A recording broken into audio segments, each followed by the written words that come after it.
ለአዳም መሳሳት ተጠያቂው ማን ነው? አሁንም እዚህ ላይ የተለያዩ ሰዎች ለአዳም መሳሳት የተለያዩ አካላትን ተጠያቂ የማድረግ ሐሳቦችን ሲሰነዝሩ ይሰማል። አንደኛው ተጠያቂ ናት ተብሎ የሚነገረው ዕፀ በለስ ናት። ግን ይሄ ቅድም እንዳነሳ ነው ዕፀ በለስ የሕግ ምልክት ናት እንጂ በራሷ ምንም አይደለችም። አንዲት ተራ ዛፍ ናት፣ የማትንቀሳቀስ ከባህሪዋ መርዝ የሌለባት ወደ አዳምና ሔዋን ሂዳ ብሉኝ የማትል አንድ ቦታ የተተከለች ውስን የሆነች ዛፍ ናት። ስለዚህ ዕፀ በለስ ምልክት ናት እንጂ በራሷ ዛፍነቷ መርዛማነት ስላለው ወይም በሌላ ምክንያት የአዳምና የሔዋንን ሞት አላመጣችም። ስለዚህ ለአዳም መሳሳት ተጠያቂዋ ዕፀ በለስ ልትሆን ፈጽሞ አትችልም። ሌላው ዲያብሎስ ነው ወይ? የአዳምና የሔዋን ውድቀት የመጣው በዲያብሎስ ምክንያት ነው ወይ? ዲያብሎስ ፈታኝ ነው። ከጥንት ጀምሮ እሱ ከወደቀ ጀምሮ ሌሎች እንዲወድቁ ይፈልጋል። ስለዚህ ስራው ተግባሩ መፈተን ነው። ግን አዳምና ሔዋን የዲያብሎስን ፈተና ማለፍ ይችሉ ነበር። ምክንያቱም ዲያብሎስ ፈተናውን አመጣ እንጂ ዕፀ በለስን ቆርጦ አላጎረሳቸው፣ ጎትቶ አልወሰዳቸው፣ አሳያቸው፣ ሰበካቸው። የዲያብሎስን ስብከት አናምንም፣ የለም ይሄ አንተ የምትነግረን ነገር እግዚአብሔር ከነገረን ትምህርት ጋር ተቃራኒ ነው። እግዚአብሔር የነገረን በበላችሁ ቀን ትሞታላችሁ ነው ያለን። አንተ ደግሞ ትምህርት ሌላ ነው፣ አምላክ ትሆናላችሁ ነው የምትለን። አይ ወግድ፣ ከእግዚአብሔር ይልቅ አንተን አናምንም ብለው ዲያብሎስን ማባረር ይችሉ ነበር። ዛሬም ማንኛውም ክርስቲያን ዲያብሎስን መቃወም ይችላል። ዲያብሎስ ፈተና ያመጣል እንጂ አስገድዶ መፈተን አይችልም። ዲያብሎስ በፊታችን የተለያየ የምግብና የመጠጥ አይነት ሊደረድር ይችላል። አስገድዶ ማጉረስና አስገድዶ ማስጠጣት ግን አይችልም። ሐዋርያው ቅዱስ ያዕቆብ በመልእክቱ ምዕራፍ 4 ቁጥር 8 ላይ እንግዲህ ለእግዚአብሔር ተገዙ፣ ዲያብሎስን ግን ተቃወሙ ከእናንተም ይሸሻል ይላል። ስለዚህ ማንኛውም ሰው ዲያብሎስን መቃወምና ከሱ እንዲሸሽ ማድረግ ይችላል። አዳምና ሔዋን ይህን ዕድል ስላልተጠቀሙበት ውድቀቱ የራሳቸው እንጂ የዲያብሎስ ሊሆን አይችልም። የአዳም ውድቀት ስንል ምን ማለታችን ነው? አዳም ወደቀ ስንል እጅግ በጣም ብዙ ነገሮችን ማለት ነው። በዋናነት አንደኛ የአዳም ውድቀት ስንል በአጠቃላይ የሰው ልጅ ውድቀት ማለት ነው። አንደኛ ከእግዚአብሔር ጋር ተጣላ፣ ከእግዚአብሔር ተለየ ማለት ነው። ሕይወት ማለት የሕይወት ምንጭ ከሆነው ከእግዚአብሔር ጋር መኖር ሲሆን ሞት ደግሞ ከዚህ ከሕይወት ምንጭ ከእግዚአብሔር መለየት ነው። ከምንጭ የራቀ ዛፍ እንደሚደርቅ ሁሉ ከእግዚአብሔር የተለየ ሕይወትም ሕያው ሆኖ ሊኖር አይችልም። ስለዚህ የአዳም ሕይወት የተመሰረተው በእግዚአብሔር ላይ ነበረ። ያ መሰረቱን ሕጉን በማፍረስ ሲያፈርስ የሰውም ሕይወት አብሮ ፈረሰ። መጽሐፈ ጥበብ ምዕራፍ 6 ቁጥር 18 ላይ ሕጉን መጠበቅ የሕይወት መሰረት ነው ይላል። ስለዚህ ሰው የእግዚአብሔርን ሕግ ቢጠብቅ ሕይወቱም የተጠበቀ ነበረ። ሕጉን አፈረሰ፣ የሕይወቱ መሰረት ፈረሰ። ስለዚህ የሰው ልጅ ከእግዚአብሔር ጋር ተጣላ፣ ከእግዚአብሔር ተለየ፣ ጸጋው ተገፈፈ። ሁለተኛ ራቁቱን ሆነ። ከዛ በፊት በብርሃን ልብስ የተጎናጸፈ ነበር። ሰው አሁን ዘመን እንዳለው ወይም ከውድቀት በኋላ እንደመጣው የተለያየ አይነት ልብስ ሰውነቱን ለመሸፈን አያስፈልገውም ነበር። በጸጋ እግዚአብሔር ዙሪያውን የተከበበ ነበረ። ለምሳሌ ፀሐይን ወይም ኃይለኛ ብርሃንን ትክ ብሎ በአይን ማየት እንደማይቻል ሁሉ የአዳምን ሰውነት ወደ ውስጥ ማየት አይቻልም ነበር። ብርሃናዊ ነበር። በብርሃን ጸዳል የተከበበ ነበር። ያን የብርሃን ጸዳል የሰጠውን እግዚአብሔርን ባሳዘነና ሕጉን ባፈረሰ ጊዜ ብርሃናዊነቱ ጠፋ፣ ራቁቱን ሆነ፣ ከጸጋ ተራቆተ። ኦሪት ዘፍጥረት ምዕራፍ 3 ቁጥር 7 ላይ የሁለቱም ዓይኖች ተከፈቱ፣ እነርሱም ራቁታቸው እንደሆኑ አወቁ፣ የበለስንም ቅጠሎች ሰፍተው ለእነርሱ ለራሳቸው ግልድም አደረጉ የሚለው ለዚህ ነው። ዓይኖቻቸው ተከፈቱ ሲል ከዛ በፊት ዓይን አልነበራቸውም ወይም ዓይኖቻቸው ተጨፍነው ነበር ማለት አይደለም። ከዛ በፊት ዓይኖቻቸው የሚያዩት መልካም ነገርን ብቻ ነበር። ምክንያቱም ክፉ ከሚያስታውቀው ዛፍ አልበሉም ነበር። አሁን ክፉ የሚያስታውቀውን ዛፍ ሲበሉ ክፉ እውቀትም አብረው መጣ። ከዚህ አንዱ ራቁት መሆንን ማወቅ ነው። ከዛ በፊትም ራቁታቸውን ነበሩ ማለት ከዛ በኋላ እንዳገለደሙት የበለስ ቅጠል አይነት ልብስ አልነበራቸውም፣ ግን ጸጋ እግዚአብሔር ልብሳቸው ነበር። አሁን ክፉን ማወቅ ሲመጡ ግን ጸጋ እግዚአብሔር ስለተለያቸው ራቁታቸው መሆናቸውን አወቁ። ስለዚህ ሰው ጸጋው ተገፈፈ፣ ራቁቱን ሆነ፣ እንደገና ኃይሉን አጣ፣ ደካማ ሆነ። እሱ ለእግዚአብሔር ስላልታዘዘ አይምሮው ለሰው የማይታዘዝ ሆነ። አካላቱ ለሰው ለራሱ የማይታዘዙለት ሆኑ።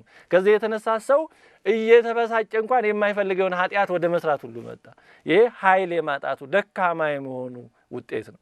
ለእንስሳት ለአራዊት ስም ያወጣው አዳም አራዊትም እንስሳትም ያስፈሩት ጀመረ። ብዙ ተደራራቢ ነገሮች ደረሱበት። ኃጢአተኛን ሰው መጽሐፍ እንደሚል ኃጢአቱ ያሳድደዋል እንደተባለ ማንም ሳያሳድደው ከገነት በራሱ ወጥቶ መሸሸጊያ ሲፈልግ እግዚአብሔር ሲፈልገው እንኳን ወደ እግዚአብሔር ፊት መቅረብ ከብዶትና አቅቶት ድምፅህን በሰማሁ ጊዜ ፈራሁ እስከ ማለት ደረሰ። ይህ ሁሉ ጸጋው የመገፈፉ መገለጫ ነው። ባህሪው ጎሰቆለ። ሰው ሲፈጠር ሕያው ሆኖ ሊኖር በሚችልበት ሁኔታ ነበር የተፈጠረው። እንደ መላእክት የማይሞት ሆኖ አልተፈጠረም። ሕይወቱም ሞቱም በእጁ እንዲሆን ሆኖ ነው የተፈጠረው። ይህም ከእግዚአብሔር ቸርነት የተነሳ ነው። እጅግ እግዚአብሔር መሐሪ ስለሆነ ከዚህ የተነሳ ሰውን ሲፈጥረው እንደ መላእክት የማይሞት ሳያደርግ በእግዚአብሔር ሕይወት ውስጥ ቢኖር ሕያው ሊሆን ቢያጠፋ ደግሞ ሊሞት እንዲችል አድርጎ በዚህ ማዕከላዊ ሁኔታ ነበር የፈጠረው። ሕጉን ባያፈርስ ከእግዚአብሔር ባይለይ አይሞትም ነበረ። ግን ሕጉን አፈረሰ፣ ከእግዚአብሔር ተለየ። ስለዚህ ሞት ወደ ውስጡ ገባ። አሁን ሰው ሟች ሆነ ማለት ነው። ወደ ውስጡ፣ ወደ ሰውነቱ፣ ወደ ሕዋሳቱ፣ ወደ ደም ስሩ፣ ወደ ሁለንተና አካሉ ሞት ገባ። ከዚህ በኋላ ነው ማርጀት፣ ማፍጀት፣ መድከም፣ መታመም፣ መሞት፣ መቀበር የመጣው። ስለዚህ ሰው በውድቀቱ ባህሪው ጎሰቆለ፣ ሕያውነትን አጣ፣ ወደ ውስጡ ሞት ዘልቆ ገባ። ሐዋርያው ቅዱስ ጳውሎስ በሮሜ መልእክቱ ምዕራፍ 5 ቁጥር 12 እስከ 14 ላይ ስለዚህም ምክንያት ይላል ቅዱስ ጳውሎስ፣ ስለዚህም ምክንያት ኃጢአት በአንድ ሰው ወደ ዓለም ገባ፣ በአንድ አዳም ምክንያት ወደ ዓለም ወደ ሰው ሁሉ ገባ፣ በኃጢአትም ሞት፣ እንደዚሁም ሁሉ ኃጢአትን ስላደረጉ ሞት ለሰው ሁሉ ደረሰ ይልና ሞት ነገሰ ይላል። እንግዲህ ሞትን ያነገሰው የሰው ኃጢአት ነው። ስለዚህ የሰው ውድቀት ሞትን በሰው ላይ እንዲነግስ፣ ሕይወት ጠፍቶ ሕይወት ተወግዶ ሞት በሰው ላይ እንዲነግስ አደረገው። ሌላው አራተኛው ባለ ዕዳ ሆነ። ከዚህ በበላ ቀን ሞትን ትሞታለህ ተብሏልና የሕግ አፍራሽነትን ዕዳ የሰው ልጅ በራሱ ላይ ተሸከመ። ከዛን ጊዜ ጀምሮ ሰው የእግዚአብሔርን ሕግ አፍራሽ የመሆን የኃጢአተኛነት የወንጀለኛነት ባለ ዕዳ ሆነ። ከዚህ የተነሳ ያን ዕዳውን ተሸክሞ መኖር ግዴታ ሆነ። ዕዳውን ሞትና ፍዳ ነው። ዕዳውንም ሰው ልጅ ራሱ መክፈል አልተቻለውም። ገነትንም አጣ፣ ከገነት ተባረረ። አዳም በዚህ ሁኔታ እያለ እግዚአብሔር አዳምን ምን ያድርገው ነው ያሉት አማራጮች ሁለት ናቸው። አንደኛው አዳምን ማዳን ነው። እግዚአብሔር ቸር ስለሆነ መሐሪ ስለሆነ አዳም ቢያጠፋም ሕጉን ቢተላለፍም ትሞታለህ ብሎት ነበረ። አሁን እንዲሞት የሚያደርገውን ስራ ቢያደርግም እግዚአብሔር ቸር ስለሆነ በቃ ሕጌን አንስቻለሁ፣ ትሞታለህ የሚለው በአንተ ላይ አይፈጸምብህም ብሎ ቢያድነው ይሄ በአንድ በኩል ከእግዚአብሔር ቸርነት ጋር ይስማማል፣ እግዚአብሔር መሐሪ ስለሆነ። በሌላ በኩል ደግሞ እግዚአብሔር ቃሉ አይለወጥም፣ እውነተኛ ፈታሂ ነው። እግዚአብሔር የተናገረው ተራ ፍጡር እንደተናገረው ነገር ከጊዜ በኋላ የሚለወጥና የሚሻሻል የሚስተካከል አይደለም። ስለዚህ እግዚአብሔር አዳምን ቢያድነው ለቸርነቱ ተስማሚ ነው፣ ግን ቃሉ አይለወጥምና ከእግዚአብሔር ቃል ዘላለማዊነትና ከፈታሂነቱ አንጻር ደግሞ የሚስማማ አይደለም። እግዚአብሔር ትሞታለህ ብሎ አስቀድሞ የነገረው ቃሉ አሁን አዳም ባጠፋ ጊዜ ካልተፈጸመ መልካም ቃሉ ስለመፈጸሙ ዋስትናው ምንድን ነው ነው? እግዚአብሔር ቃሉን ከሰው ሁኔታ አንጻር ያየ የሚያሻሽል ከሆነ ትሞታለህ ያለው የማይፈጸም ከሆነ ወደፊት የሚሰጠው መልካም ተስፋስ እውነተኛና አማናዊ ለመሆኑ ዋስትናው ምንድን ነው? ስለዚህ እግዚአብሔር አዳምን ዝም ብሎ ቢያድነው ፍርዱን ቢያነሳለት ከእግዚአብሔር እውነተኛነት ከእግዚአብሔር ፈታሂነት ጋር አይስማማም ማለት ነው። በሌላ በኩል ደግሞ እግዚአብሔር አዳምን ሳያድነው ቢተው ተነግሮት አስቀድሞ ማስጠንቀቂያው በራሱ በእግዚአብሔር በመልእክተኛ ወይም በሌላ ሳይሆን ራሱ እግዚአብሔር ነግሮ አስጠንቅቆታል። ስለዚህ እግዚአብሔር አሁን አዳምን እየነገርኩት ነው ያጠፋው፣ ወዶ ከኔ ይልቅ ዲያብሎስን አምኖ ነው ሞትን ያመጣው።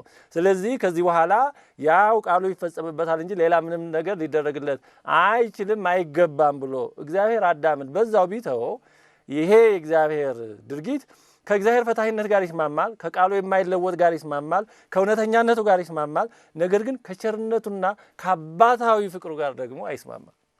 ስለዚህ አሁን ለሰው የሚያስፈልገው የመዳን መንገድ የረቀቀ ነው ማለት ነው።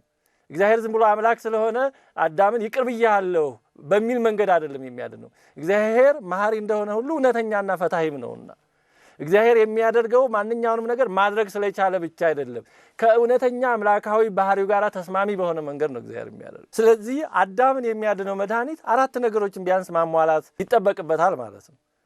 አንደኛው አዳምን የሚያድነው መድኃኒት ሰው መሆን አለበት። ለምን? የበደለው ሰው ነውና። ስለዚህ የበደለው ሰው ስለሆነ አዳምን የሚያድነው መድኃኒት ሰውን ሆኖ በሰው ተገብቶ ያድነው ዘንድ እውነተኛ ፍጹም ሰው መሆን አለበት። አለዛ ሰው በድሎ ሌላ ቢያድነው የእግዚአብሔር ፍርድ የተፈረደው ሰው ላይ ስለሆነ አዳኙና አዳኙ አይገጣጠምም ማለት ነው። የእግዚአብሔር ፍርድና አፈጻጸሙም አይስማማም ማለት ነው። ሁለተኛው ሰውን የሚያድነው መድኃኒት መሞት አለበት። ለምን? በበደለኛው በሰው ላይ የተፈረደበት ፍርድ ሞት ነውና። ስለዚህ በሰው ላይ የተፈረደው ፍርድ ሞት ስለሆነ አዳምን የሚያድነው መድኃኒት ያን ሞት ሞቶ ካልሆነ በስተቀር የእግዚአብሔር ትሞታለህ የሚለው ቃሉ ፍጹም ሆኖ አይፈጸምም ማለት ነው። ሶስተኛ ደግሞ አዳምን የሚያድነው መድኃኒት ሞትን ማሸነፍ መቻል አለበት። ለምን? ሞትን ማሸነፍ ካልቻለ መሞቱ ብቻ ለሰው ልጅ የሚጠቅመው ነገር አይኖርም። ስለ ሰው ተገብቶ ሰው ሆኖ ቢሞት ሞትን የማያሸንፍና ሞትን አጥፍቶ ሕይወትን መስጠት የማይችል ከሆነ ምንም የሟቾቹን ቁጥር በአንድ ከመጨመር ያለፈ ለሰው ልጅ የሚያመጣው ጥቅም አይኖርም። ስለዚህ አዳምን የሚያድነው መድኃኒት ሰው ሆኖ መሞት ብቻ ሳይሆን ሞትን ማሸነፍ መቻል ነበረበት። አራተኛው አዳምን የሚያድነው መድኃኒት ንጹሕ ባህሪ መሆን አለበት። ስለ ኃጢአተኞች ለመካስ ሟቹ ከበደል ከኃጢአት ዕዳ ንጹሕ መሆን ይኖርበታል። አለዛ እሱም ባለ ዕዳ ከሆነ በኃጢአት የሚወቀስና የሚከሰስ ከሆነ እሱም ስለ ራሱ ኃጢአት ይሞታል እንጂ ለሌሎች ተላልፎ ቤዛ፣ መስዋዕት፣ መድኃኒት መሆን አይችልም። እንግዲህ ቢያንስ እነዚህ መሰረታዊ አራት ነገሮችን ባገናዘበ መልኩ ነበር ማለት ነው እግዚአብሔር ሰውን ለማዳን ማድረግ የሚኖርበት ከፈታሂነቱና ከእውነተኛነቱ አንጻር። አሁን እነዚህን የመጀመሪያዎችን ሁለቱን ሊያሟላ የሚችለው ፍጡር የሆነ ሰው ነው። ምክንያቱም ሰው መሆን አለበት፣ መሞት አለበት። እግዚአብሔር በባህሪው ሰው አይደለም፣ በባህሪውም ደግሞ ሞት አይስማማውም። ስለዚህ እግዚአብሔር እንዳለ ሰውን በዚህ መንገድ ሊያድነው አይችልም። ለምን? ሰው አይደለም፣ እግዚአብሔር በባህሪው ሕያው ነው እንጂ ሞት አይስማማውምና። ሶስተኛውና አራተኛውን ደግሞ የሚያሟላው ሰው አይደለም። ምክንያቱም ሰው ሞትን ማሸነፍ አይችልም፣ ሁሉም ለሞት ተገዥ ሆኗል። ሰው ደግሞ ንጹሕ ባህሪ አይደለም፣ ከኃጢአት ንጹሕ የሆነ ሰው አይገኝም።